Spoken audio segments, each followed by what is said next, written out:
Welcome to EEPG Pathshala. My name is Zeba Imam and I'm a faculty at Tata Institute of Social Sciences, Mumbai.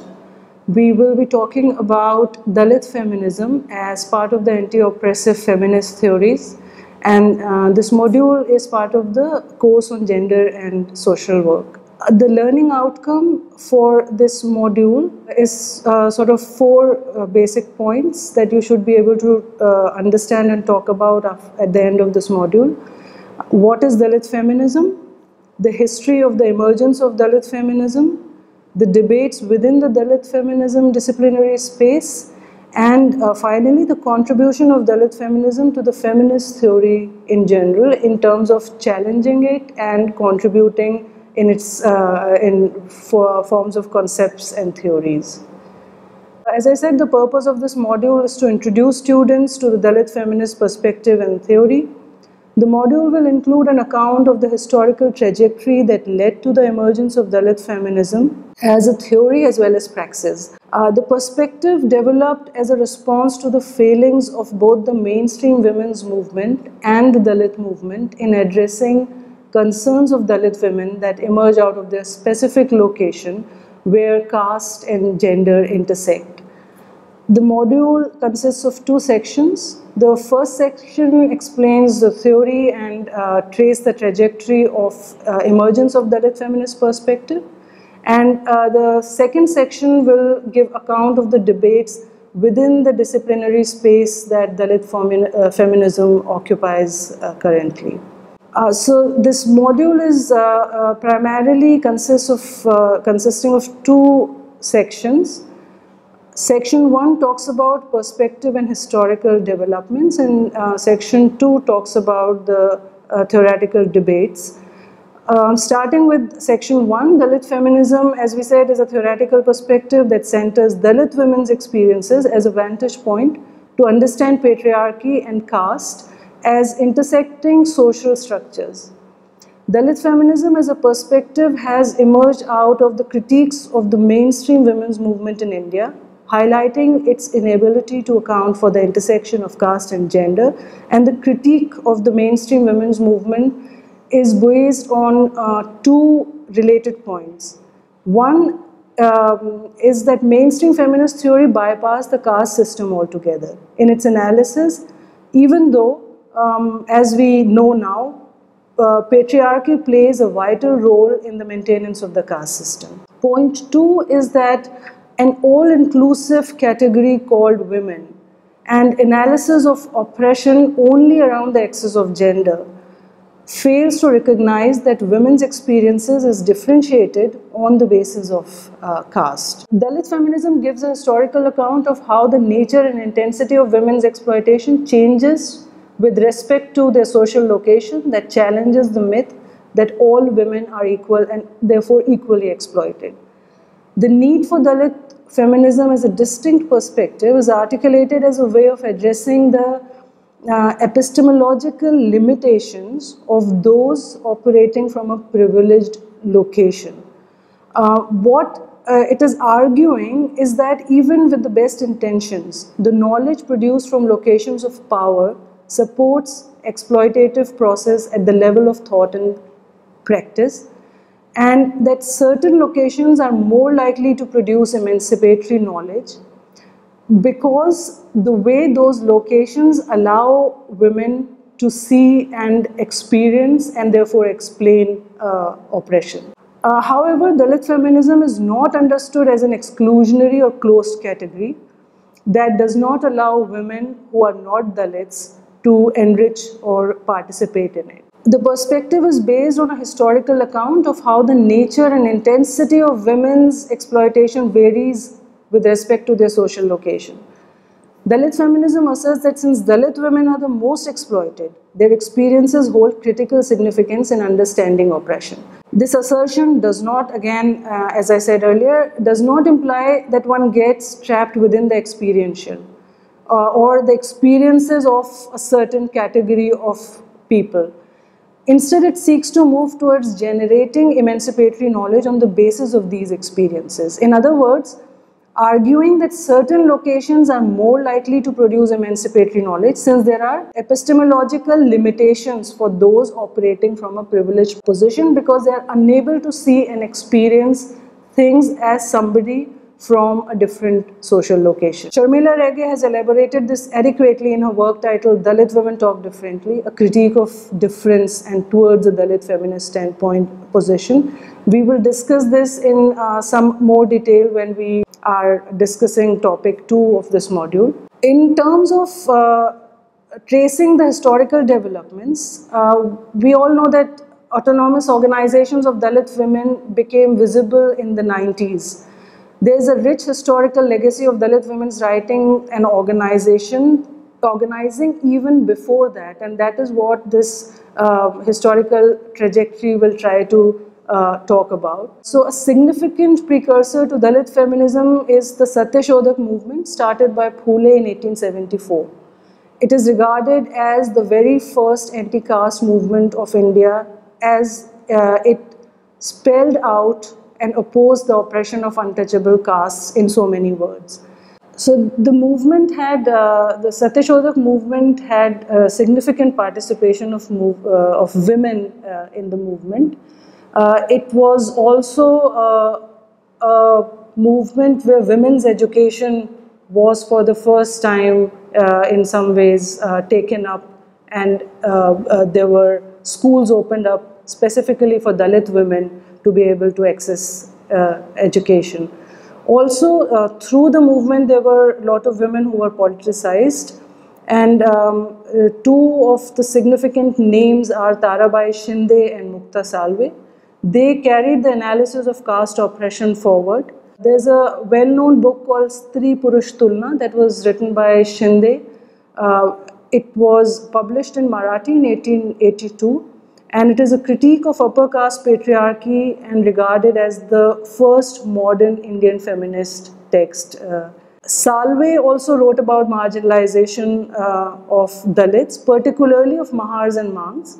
And these are the two subcastes among the Dalits that are the most oppressed and exploited. So her writings were also in Marathi, and she published in 1885. Her writings launched an attack on the caste system. Her well-known essay titled Mahang Marachya Dukha Visai, which translates as About the Grief of Mahars and Mangs, it underlines how the nature of exploitation and subordination of women is caste differentiated. And in her writings, she rejects the God that supports a system like caste, and at the same time questions the state for sustaining the exploitative and violent caste structures and practices. So in a sense, what she is doing in her writings is targeting and challenging both the religious and state institutions that she sees as responsible for perpetuating caste oppression. And both these works of these two authors have been translated in English and have been published as in an anthology, which is titled Women's Writing in India, Volume 1.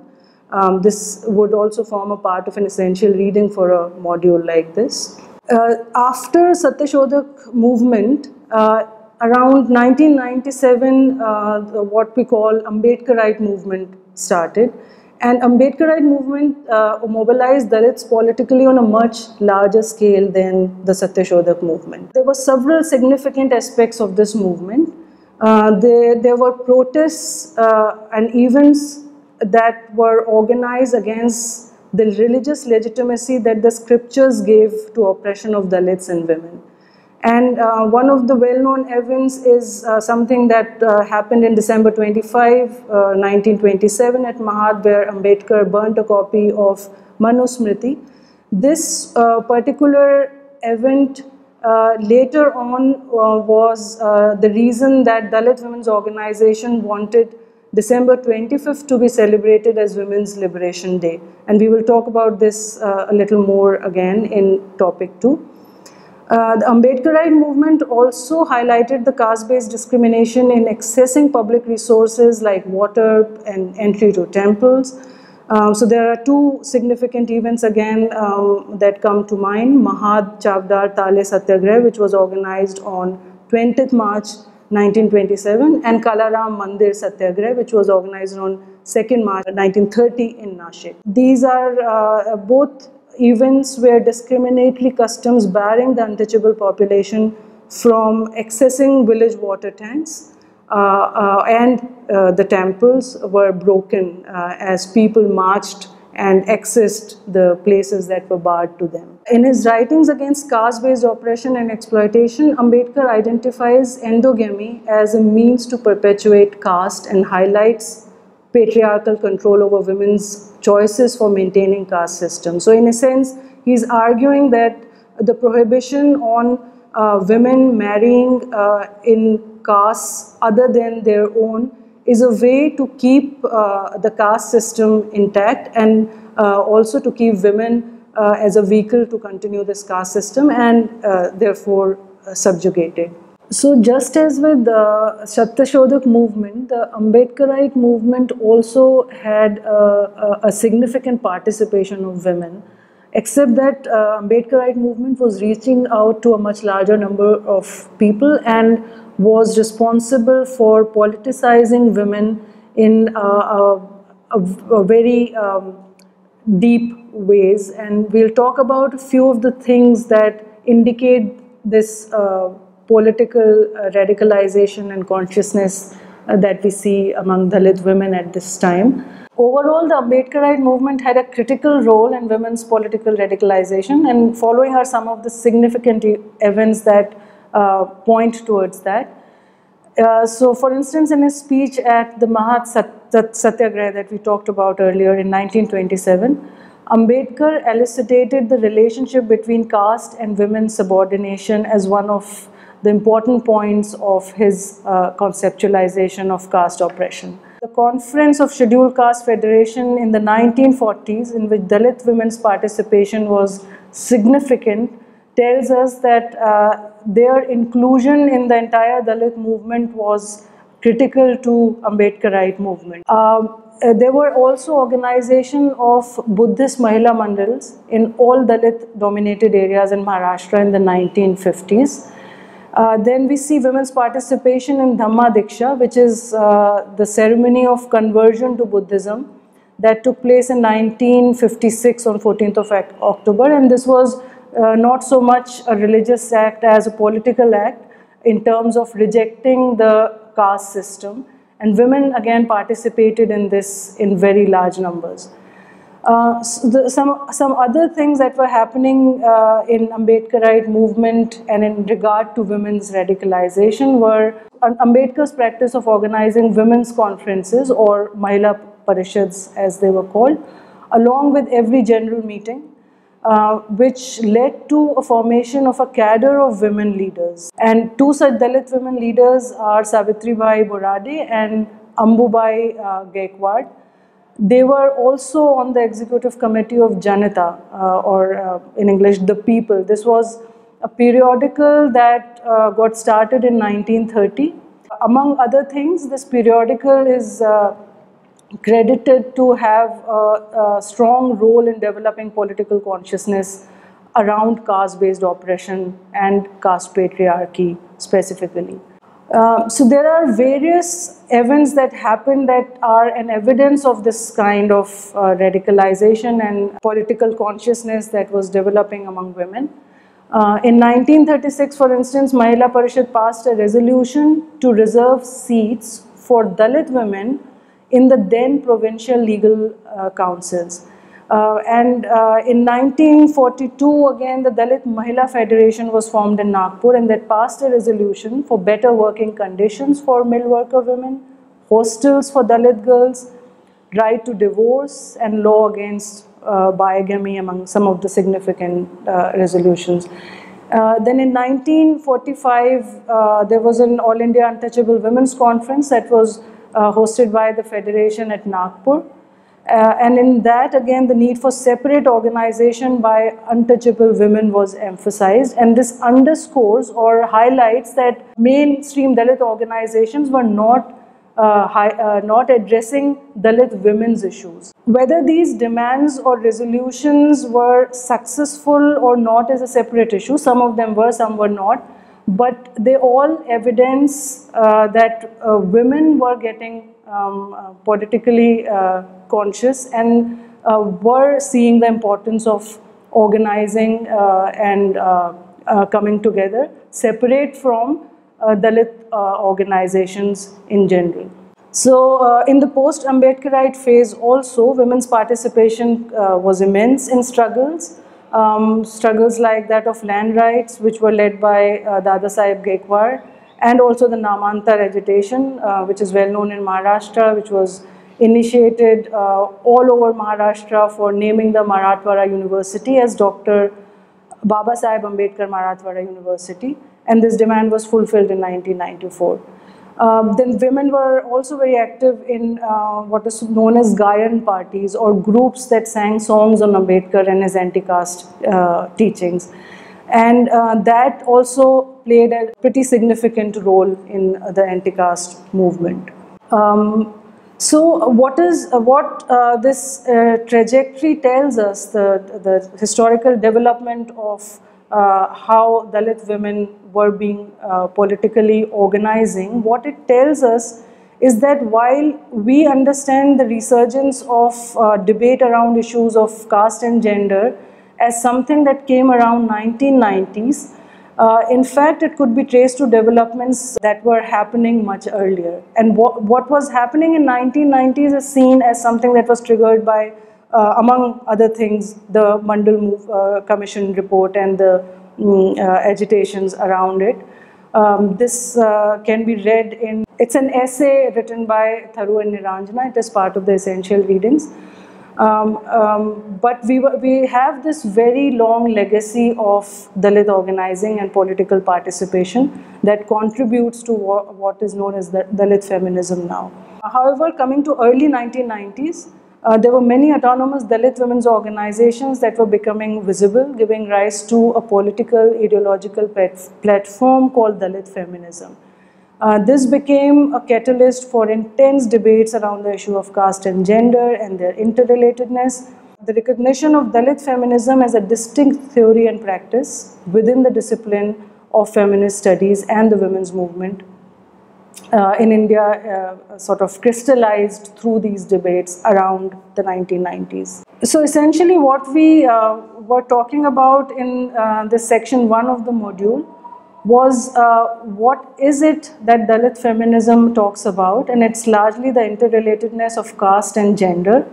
It challenges both the mainstream feminist movement for bypassing caste and the mainstream Dalit movements for not taking into account the specific location of Dalit women because of their caste and gender. We also looked at the historical trajectory of the Dalit women's organizing and it's crystallizing as Dalit feminism in the 1990s. In the second section, we will move on to some of the theoretical debates that continue to be engaged in the current times. And these debates revolve around the relationship between Dalit and feminist politics. So before going into the debates, let me just talk about a few significant developments in terms of Dalit feminist organizing in the current times. Some of the significant organizations are the formation of National Federation of Dalit Women and All Dalit Women's Forum in 1995. In 1994, the Bharatiya Republican Party or RPI and Bahujan Mahasangh organized a Bahujan Mahila Parishad in Maharashtra, which again shows that women, which was a sign of strength and women's wings within these organizations.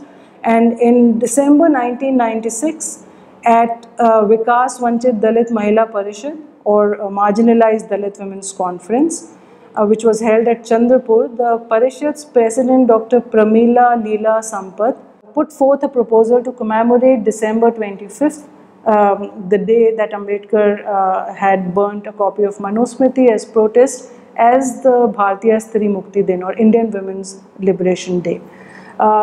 This led to a significant amount of debate And that debate in some ways highlights the intersection of caste, class, religion, gender. We will talk a little bit about that. So the proposal for celebration of Bharatiya Stri Mukti Divas basically said that December 25th has more significance for Indian women than 8th March, which we all know is celebrated as International Women's Day. And it became an issue of contestation and debate. In 2003, the Indian Association for Women Studies published a special issue which was brought out on the occasion of Bharatiya Stri Mukti Divas, that is December 25th.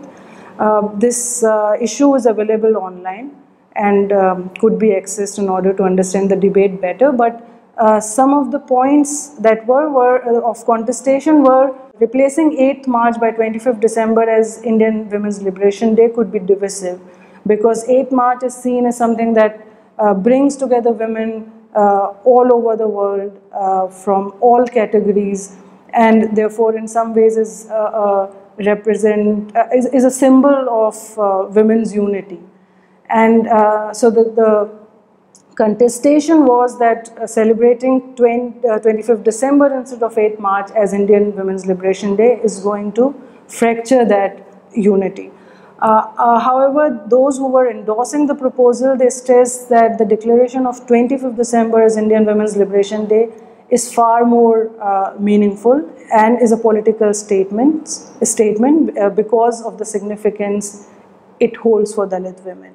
But at the same time, within the Dalit women's organizations, there was contestation. So, for instance, groups representing Dalit Christian women pointed out that the proposal did not take into account the interest of religious minorities. In this instance, that of the Christian community, for whom December 25th holds a religious significance and is celebrated as a Christmas day. So, as I said, this just as women were, the category women was challenged for representing all women, the category Dalit women in the same way is being challenged in these debates as representing all Dalit women. And therefore these debates continue and keep on adding to our understanding of how issues of caste, gender and religion intersect. So another issue, or rather a writing that triggered debate, which again we continue to engage in around the theory and perspective of Dalit feminism, is Gopal Guru's essay titled Dalit Women Talk Differently. We talked about Sharmila Rege's essay, which was in fact a response to this essay, and we'll just talk about it in a bit. But Gopal Guru's essay was published in 1998. And it talked about the relationship between Dalit politics and feminist politics. The essay essentially argues that Dalit feminism is a response on one hand to the non-Dalit feminist groups that homogenize the issue of Dalit women under the category women, and on the other to patriarchal domination within Dalit groups. In regard to the later point, that is patriarchal domination within Dalit groups, that Guru argues the importance and significance of Dalit women organizing separately. And he says that this highlights this organizing of Dalit women separate from Dalit groups is important because of three reasons which need to be highlighted. One, it is not only caste and class identity, but also one's gender positioning that decides the validity of an event or an experience of, or the kind of oppression that an individual faces. Two, that Dalit men reproduce the same mechanisms against their women which their high caste adversaries have used to dominate them. And three, the experience of Dalit women shows that local resistance within Dalit groups is important for annihilating caste patriarchy. This articulation of Dalit feminist voices by Gopal Guru led to organization of a series of discussions by different feminist groups debating the need for Dalit women to name the difference from Dalits as well as from feminist groups. So what the debates are engaging in the sort of ways and means as well as complications inherent in Dalit women organizing separately, both from Dalit groups as well as from feminist groups. And this debate was furthered by Sharmila Rege in her writing, where she is sort of agreeing with Gopal Guru in terms of naming the importance of naming the difference that emerge out of caste, class, ethnicity, etc. She also agrees with Guru regarding the specific location of Dalit women and the epistemic privilege they have due to this location. Their experiences as both Dalits and women, which is giving them a certain perspective and therefore their voices need to be heard separately. However, she is critical of creating categories through this difference. So what she is saying is that the focus and fixing of difference has a limited analytical and political significance. She is arguing that such a categorization on the basis of difference is leading to a kind of division of labor.